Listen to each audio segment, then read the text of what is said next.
बिस्मिल्लाहिर्रहमानिर्रहीम। तो सबसे पहले हम देखते हैं कि इंक्रीजिंग फंक्शन क्या होता है। फ़र्ज़ किया कि हमारे पास एक फंक्शन है f, इसको डिफ़ाइन किया गया है एक इंटरवल a b के अंदर, और इस इंटरवल a b के अंदर दो पॉइंट्स x1 और x2 लिए गए हैं। इस फंक्शन f को इंक्रीजिंग फंक्शन कहा जाता है अगर f of x2 f of x1 से बड़ा हो, जबकि x2 जो है वो x1 से बड़ा हो। तो जैसे हम यहाँ देख रहे हैं कि x2 जो है वो x1 से बड़ा है और fx2 जो है वो fx1 से बड़ा है, तो इसलिए ये जो फंक्शन होगा इसको हम कहते हैं कि ये इंक्रीजिंग फंक्शन है। Let f be a function defined on interval ab and let x1 x2 belongs to this interval ab. Now this function is called increasing function if f of x2 is greater than fx1 whenever x2 is greater than x1. Decreasing function, फ़र्ज़ करें कि हमारे पास एक function है f और इसको एक interval a b के अंदर डिफ़ाइन किया गया है और इसके ऊपर x1 और x2 दो पॉइंट्स लिए गए हैं। इसके अंदर अगर हम देखें तो fx2 इसकी कीमत जो है वो कम है, इसकी वैल्यू जो है वो कम है, जबकि fx1 की वैल्यू जो है वो ज़्यादा है। तो इसका मतलब यह है कि fx2 जो है वो छोटा है fx1 से, जबकि यहाँ अगर हम देखें तो x1 जो है वो छोटा है और x2 जो है वो बड़ा है। लिहाजा इस फंक्शन को हम कहेंगे कि ये डिक्रीजिंग फंक्शन है। f is called decreasing function if fx2 is less than fx1 whenever x2 is greater than x1। ये जो इंक्रीजिंग और डिक्रीजिंग फंक्शन है इसको हम डेरिवेटिव के हवाले से भी डिफ़ाइन करते हैं। A function is said to be increasing function, a function is said to be increasing function if its derivative is positive at that point. के फंक्शन को हम डिक्रीजिंग फंक्शन कहते हैं अगर उसका डेरिवेटिव किसी पॉइंट पर लिया जाए और उस पॉइंट पर उसका डेरिवेटिव जो है या उसके डेरिवेटिव की कीमत जो है वो पॉजिटिव आ जाए, तो फिर हम कहते हैं कि ये फंक्शन जो है वो उस पॉइंट के ऊपर इंक्रीज़ कर रहा है। कोई भी फंक्शन जो है उसका डिक्रीजिंग फंक्शन कहते हैं अगर उसका डेरिवेटिव लिया जाए और उस पॉइंट के ऊपर डेरिवेटिव की कीमत नेगेटिव आ जाए, तो फिर हम कहते हैं कि ये फंक्शन जो है वो डिक्रीजिंग फंक्शन है एट दिस पॉइंट। अब इसी चीज़ को अगर हम आगे बढ़ाएं, हमने ये देखा कि अगर f डैश x की कीमत किसी पॉइंट के ऊपर जो है वो पॉजिटिव है तो फंक्शन इंक्रीज़ करेगा, और f डैश x जो है वो नेगेटिव है उस पॉइंट के ऊपर तो फंक्शन जो है वो डिक्रीज़ करेगा।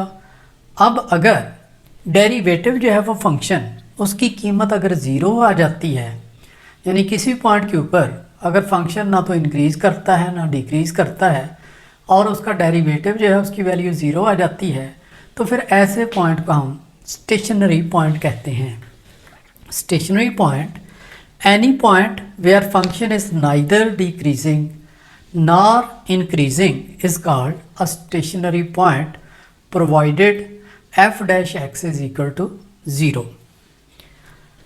क्रिटिकल पॉइंट, अब क्रिटिकल पॉइंट क्या होता है? Any point of a function where f dash x is equal to 0 or f dash x does not exist, यानी किसी भी फंक्शन के अगर पॉइंट के ऊपर किसी पॉइंट के ऊपर डेरिवेटिव की वैल्यू जो है वो ज़ीरो हो जाती है या फंक्शन का डेरिवेटिव एग्जिस्ट ही नहीं करता, तो फिर हम उस पॉइंट को क्रिटिकल पॉइंट कहते हैं। और उस कीमत को, x की कीमत को हम क्रिटिकल वैल्यू का नाम जो है वो देते हैं। A point where f dash x is equal to 0 और f dash x does not exist is called a critical point. उस पॉइंट को हम क्रिटिकल पॉइंट कहते हैं। तो यहाँ एक बात यह भी है कि every stationary point is a critical point. इस लिहाज से every stationary point is a critical point, but every critical point is not a stationary point. Point of inflection. A turning point where function does not change its sense. A turning point where function does not change its sense.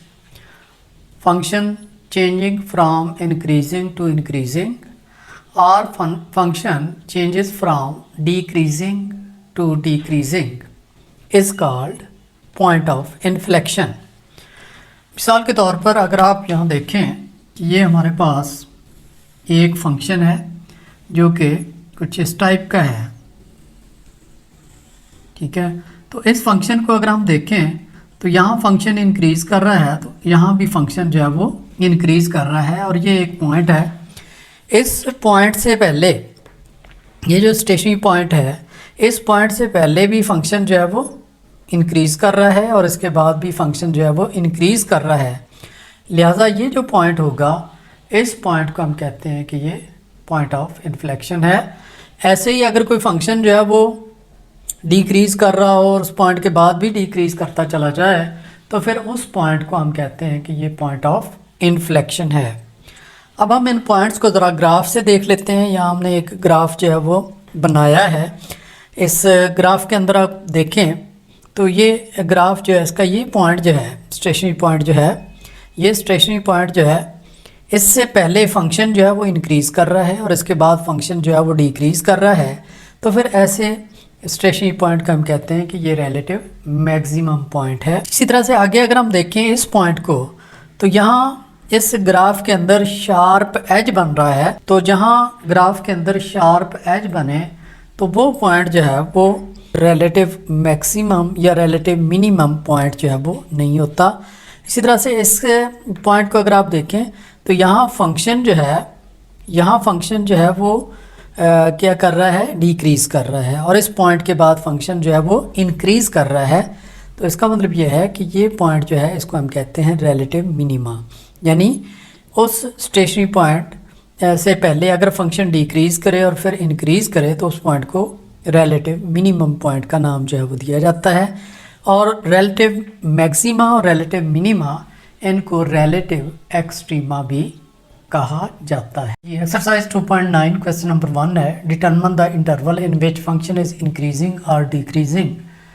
हमारे पास first part है F of X is equal to sine X, X belongs to -pi to pi. हमने वो interval मालूम करना है जिसके अंदर ये फंक्शन जो है वो इंक्रीज़ कर रहा है या डिक्रीज़ कर रहा है। तो इसका सोल्यूशन देखते हैं। हमारे पास जो फंक्शन है, हम सबसे पहले इसका डेरिवेटिव लेते हैं। तो इसका डेरिवेटिव लें तो F dash x is equal to sine X का डेरिवेटिव कॉस एक्स होता है। अब हमने ये देखना है कि ये जो डेरिवेटिव है ये इस इंटरवल के अंदर इस डेरिवेटिव की कीमत जो है वो कहाँ ज़ीरो होती है। इसके लिए हम करते ये हैं, for stationary point F dash X is equal to 0, cos x is equal to 0, x is equal to cos inverse 0, x is equal to, अब cos की वैल्यू -पाई और पाई के दरमियान कहाँ ज़ीरो होती है। हम ये जानते हैं cos π/2 जो है वो भी ज़ीरो होता है, cos -π/2 जो है वो भी ज़ीरो होता है। तो इसका मतलब है x की वैल्यू क्या आ जाएगी, ±π/2। इन x की दोनों कीमतों के ऊपर ये जो हमारा फंक्शन है यानी डेरिवेटिव है, इसकी कीमत जो है वो सिफर हो जाती है। अब हम इन कीमतों को लेकर और इन कीमतों को लेकर हम इंटरवल बना लेते हैं। We make sub intervals minus pi से शुरू करके माइनस पाई बाई टू, फिर माइनस पाई बाई टू से शुरू करके प्लस पाई बाई टू, और फिर प्लस पाई बाई टू से स्टार्ट करके पाई तक। तो ये हमारे इस लिहाज से इंटरवल जो है वो बन जाते हैं। अब हमने पहले इंटरवल के अंदर देखना है कि फंक्शन इंक्रीज़ कर रहा है या डिक्रीज़ कर रहा है। तो हम क्या करते हैं, in minus pi to minus pi by two, इस इंटरवल के अंदर F dash x is negative. So इस इंटरवल के अंदर जो कॉज एक्स है वो नेगेटिव होगा। इसका हमें कैसे पता चलता है, अगर हम यहाँ एक प्लेन जो है वो ड्रा करें तो ये एंगल जो है वो ज़ीरो होता है, ये एंगल जो है वो पाई बाई टू होता है, और ये पाई होता है अगर हम क्लॉकवाइज चलते हैं। और अगर हम एंटी क्लॉकवाइज चलते हैं, सॉरी, अगर हम एंटी क्लॉकवाइज चलते हैं तो ये एंगल ज़ीरो, फिर पाई बाई टू, फिर पाई। और अगर हम क्लॉकवाइज चलते हैं तो ये एंगल जो है वो माइनस पाई बाई टू, और ये एंगल जो है वो माइनस पाई होता है। अब इस लिहाज से ये फर्स्ट क्वाड्रेंट है, ये सेकंड है, ये थर्ड है, और ये फोर्थ क्वाड्रेंट है। अब minus pi to minus pi by two, minus pi to minus pi by two अगर देखें तो ये थर्ड क्वाड्रेंट बनता है। और ये जो थर्ड क्वाड्रेंट है इसके अंदर कॉज नेगेटिव होता है, यानी डेरिवेटिव हमारा नेगेटिव हो गया।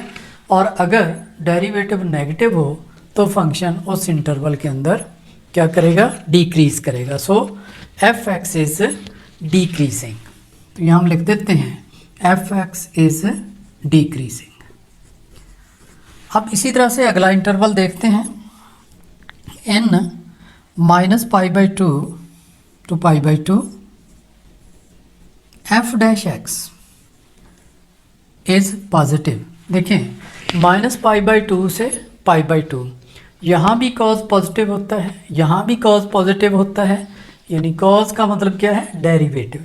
हमारा डेरिवेटिव जो है इस और इस इन दोनों क्वाड्रेंट के अंदर जो है वो पॉजिटिव होता है। तो लिहाजा F dash x is positive, therefore जो हमारा फंक्शन है वो क्या होगा, इज़ इंक्रीजिंग। तो इस इंटरवल के अंदर हमारा फंक्शन जो है वो इंक्रीज़ करेगा।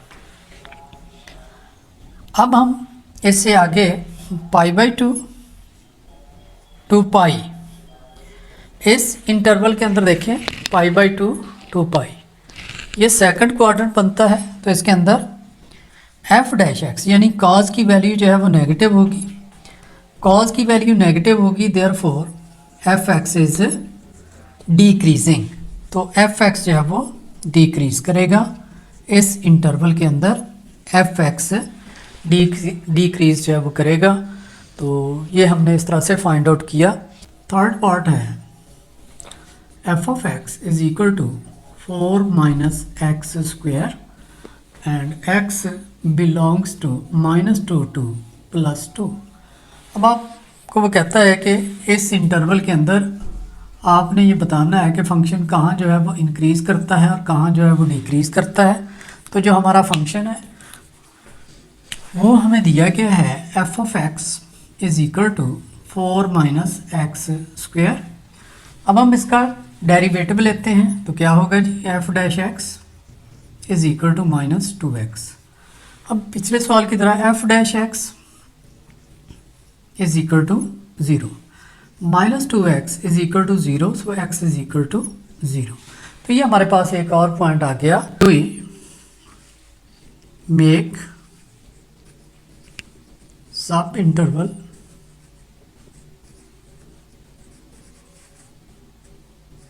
एस, हम इसके सब इंटरवल ऐसे बना सकते हैं -2 से 0 एंड 0 to 2। अब हमने इन दोनों इंटरवल के अंदर देखना है कि फंक्शन जो है वो इंक्रीज़ कहाँ कर रहा है, डिक्रीज़ कहाँ कर रहा है। तो पहले इंटरवल में हम देखते हैं -2 to 0 f dash x, is equal to, अब यहाँ देखें कि इस इंटरवल के अंदर -2 to 0 के अंदर अगर हम कोई एक पॉइंट लें -2 और 0 के दरमियान इंटरवल -1 ले लें, अगर हम -1 यहाँ रखते हैं तो ये डेरिवेटिव जो है वो पॉजिटिव हो जाएगा, +2 वैल्यू देता है। तो लिहाजा इन -2 to 0 interval f dash x is positive, therefore fx is increasing. तो fx जो है वो इसके अंदर इंक्रीज करेगा। इन 0 to 2 f डैश x, अब 0 to 2 के दरमियान फॉर एग्जांपल A1 है, 1 को आप यहाँ रखें तो -2 आ जाएगा, डेरिवेटिव नेगेटिव हो गया, is negative, therefore fx is decreasing. तो इस इंटरवल के अंदर fx जो है वो डिक्रीज करेगा।